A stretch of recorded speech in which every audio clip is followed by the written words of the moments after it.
fouls called on you guys the last couple of games. Has that been an adjustment in terms of how you all are being officiated, or do you feel like you all need to change something as you move forward with the uptick in fouls of late? Yeah, I think the thing that we realize and that you guys realize covering any kind of sport is that the rules of officiating are based on how that game is being called on that day or night. And I think we got to do a better job of adjusting to early on how we see the level of physicality, what is going on, what is going to be allowed on that day, and that doesn't mean something illegal or something dirty. That is not how we go about our business. But can we be a little more physical or can we not? And I think us becoming a little bit smarter in that area is something we're still working on, and that coach preaches about us being a little bit smarter, more disciplined with our aggressiveness. What does it say about y'all's team that y'all were able to play so poorly for the first 10 minutes and kind of flush that and play really well next 30? I think a resiliency. I think it's, I smile because in my time being here, which tenure of a year, now a year and a half, I think it was for Coach Barnes and our team one of our proudest moments in terms of what you said. We struggled. We didn't give in.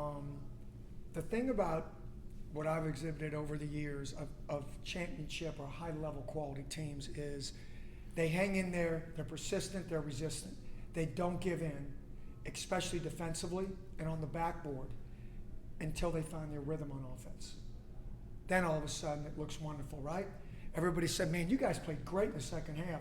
Well, we played well, but we played just as hard in the first half defensively. We just didn't make shots. We just weren't fluid with the basketball and had too many turnovers. When you make shots, you take care of the basketball, everybody thinks you play great. Sometimes you just shoot great, and everyone equates that to playing great. That's not always the case. I think in the second half of this game, we did both pretty well. Coach, talk about struggling and working through things. Olivia, through his first 3 games of the season, has averaged 13 a game, last 3, 5 a game. In practice and as coaches, how do you work with guys to reestablish that confidence and get them back on track? Yeah, and I think with some of that, especially with a senior and a guy with the level of experience that has, Olivier, it's more talking, than anything else, of showing him, whether it's via video. Here's the things you were doing well. Here's now what you're doing now. Oh, let's get back to this guy. That's who you are. Most of the time with a guy like Olivier, when he had like 1 rebound in 39 minutes and then he goes out the other night, gets 9 and 27, I believe, he's the first to know. Like, he's the first one that feels terrible about it. So I think identifying it and telling them that the mark of over my time again, of a very good player, which Olivier has demonstrated at times, is level of consistency. That's where you build trust amongst your coaches and your teammates. What does it say about Zakai Ziegler that he would struggle like he did at the start of that game and then ended up playing so well in the second half? Yeah, I think it says who he is and has been since he got here. He's a guy that's made big plays, big shots at big moments. That whole second half was a big moment, and I think after, maybe the first 8 minutes, 12 minutes, whatever, it took him a little bit to get into the flow of the game, but never did I think that Zakai was just going to crack. Like, it was more like, Z, calm down, slow down, feel the pace of the game. Now let's rev it up. And the second half, I think Coach had him at a timeout. I think one of the great things that Coach has a great feel for the guys and what they do. He may seem like he comes at guys and he demands a lot, but he also has the part that maybe you guys don't always see. Zakai, if you see daylight, shoot it. So, like, hey, as a player, that feels pretty good. Okay, saw a little daylight, and he let it go, hit that first one, and then he was off to the races. He played 40 minutes, and after the game, he said, I could have played more. Or I'm ready to go play another game. Does that surprise you? There's guys, and Garrett could attest to this more with what Max VO2, I remember that from a little bit of my classes. But I think he and Santi are 2 guys that are in really elite cardio condition, and they can. And I think Zakai was also smart knowing he was going to play 40 minutes. You don't like to use this expression. Generally, guys that pick possessions where they're really going to compete are guys that kind of leave you in the dust. But with Zakai, the way he guards, you let him pick his possessions and play cat and mouse. He's smart with it. And he also knew going 40 minutes that, hey, I'm going to have to pick my possessions in this game. And again, with Mississippi State, you know the strength of that team is scoring in the paint. You have to do a great job of containing the basketball. So that allowed us to back up our defense a little bit on this night. Coach, how do you get Julian to build on what he did Tuesday night and to have that kind of attacking mindset every night out? You know, Rob, part of that is us, and part of that is Julian. You know, we have a part in that, and so does he. And I think Coach has asked that of him all year that, hey, Ju, we need you to help us separate. We need you when you're playing at a high level.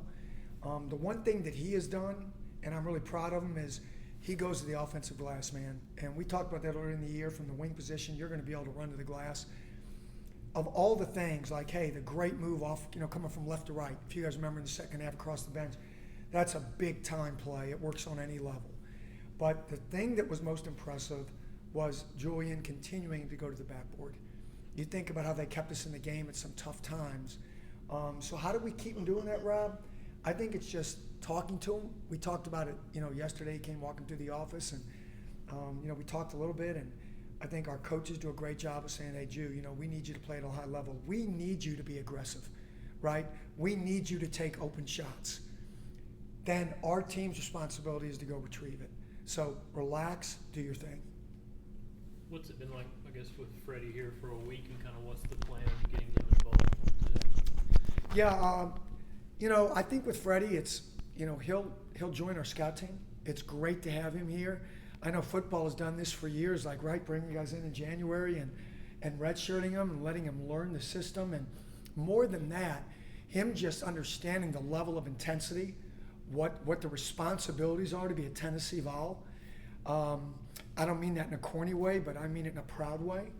And I think Freddie is bright enough. He has, you know, done his part at every level. And I think for us, it's just watching him through this maturation process over the next how many months. But we're really excited to have him here. He's a high-level talent. What impresses you about LSU? The fact that, you know, Matt's been able to go in there and, you know, I think he added, 12, 13 new players to his roster. That is so hard to do. And to get those guys to play, I know they've struggled here last couple of games, but they've also played at Alabama, arguably, you know, as talented a team as there will be, we'll see this year. And Auburn is playing really well. But I think over the course of the season, particularly until they got into SEC play, his team has played at a high level. They've been competitive. And I think that's all you can ask of a team in your first year. Everybody good? What about the Williams kid inside? Very versatile. KJ's a kid that not only can beat you on the block, but can step out and shoot the three. So we're going to have to do a great job. And we always talk about our bigs, and we have great confidence in them playing like guards on the perimeter, playing like bigs on the paint. Thank you, GP.